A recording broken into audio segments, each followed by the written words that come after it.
یہ سوال ہے کہ اگر یہ کہا جائے کہ قرآن کی اصل وحدت اس کا متکلم ہے، اس کے احکامات، اس کی حکمتیں، اس کی تشبیہ، اس کے واقعات، یہ سب کثرت سے بیان ہوتی ہیں، یہ متفرقات بدلتے رہتے ہیں، لیکن ان کا معنی کا واحد سورس قرآن مجید کی آیات ہیں۔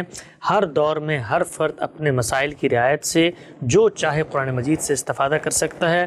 نظم کلام کا یہ تصور ایک قاری کے لیے استفادے کی اس راہ کو بند کر دیتا ہے۔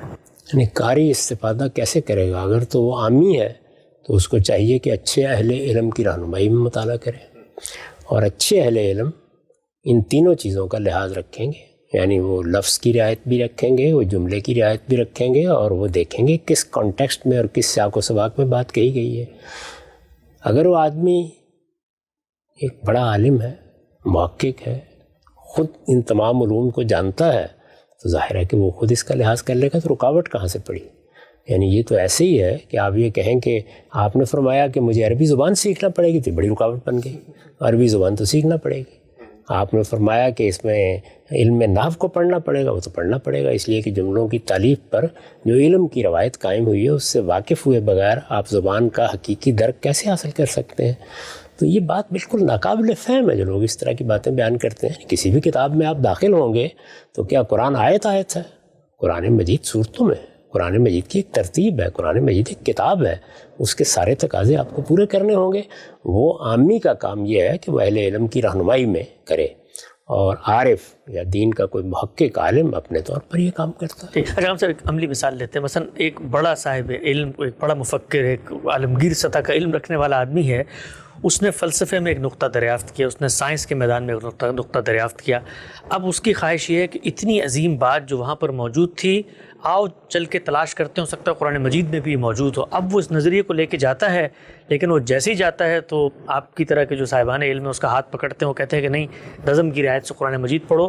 تو وہ اگر کامیاب ہو جائے تو پھر تو قرآن مجید سے کوئی بہت بڑی حقیقت منکشف ہو سکتی ہے، لیکن ہم نے وہ جو نیا علم تھا جس کی روشنی میں قرآن کو ہم دریافت کرنے، ایکسپلور کرنے جا رہے تھے، اس کا تو راستہ روک دیا۔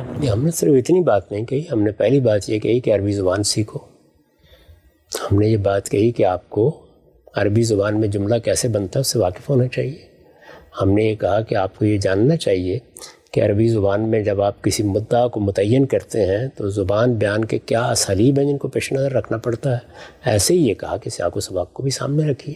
تو وہ جو تحقیق بھی کر کے آیا ہے، معلومات اس کو حاصل ہوئی ہیں، اس کو قرآن میں لے جا کر داخل نہیں کر سکتا۔ قرآن میں تو اس کو الفاظ کے دروازے سے داخل ہونا ہے، اس شہرستان معانی تک پہنچنے کا اور کوئی راستہ نہیں ہے۔ وہاں سے داخل ہو، اور داخل ہو کر دلائل کے ساتھ بتا دے کہ وہ بات قرآن میں بیان ہوئی ہے یا قرآن نے اس کو اپنے طور پر ذکر کیا ہے، بتا دے، ضرور غور کریں گے اس کے اوپر۔ لیکن دیکھیں گے نا کہ وہ صحیح جگہ سے داخل ہوا ہے، تو اس کو کسی چور دروازے سے اندر داخل نہیں ہونے دیا جا سکتا۔ ہم جب قرآن مجید کو ایک خاص نظریہ، ایک خاص نقطہ نظر، ایک تصور اور ایک تاثر جو ہمارے دل میں پیدا ہو چکا ہے وہ اس سے برآمد کرنا چاہتے ہیں، تو یہ جو پورا کا پورا محرک ہے اپنی ذات میں، یہ لازماً اس جگہ پر منتج ہوتا ہے کہ پھر قرآن کا لفظ نظر انداز ہوگا، یا تالیف نظر انداز ہوگی، یا کانٹیکسٹ اور سیاق سباق جو ہے وہ نظر انداز ہوگا، چونکہ ہم تو ایک تصور بنا چکے ہیں کہ بھئی یہ چیز ہونی چاہیے دین میں، اور میں نے اس کو نکالنا ہے، تو پھر وہ کہیں نہ کہیں اس کو نکال کے بلا سکتا ہوں۔ یہ اپنی ذات میں بھی ایک غلط چیز ہے، لیکن کسی آدمی نے یہ ارادہ کر ہی لیا ہے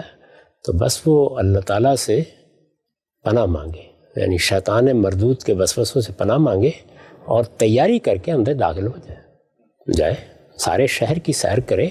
وہاں پر اگر اس کو کوئی آثار اس کے ملتے ہیں تو ہم طالب علموں کو بھی بتائیں، ہم اس کا استقبال کریں گے، لیکن وہ سوالات کریں گے کہ یہ بات جو آپ کہہ رہے ہیں یہ لفظ میں کہاں ہے، جملے میں کہاں ہے، سیاق میں کہاں ہے۔ ٹھیک، نقطہ بات ہے۔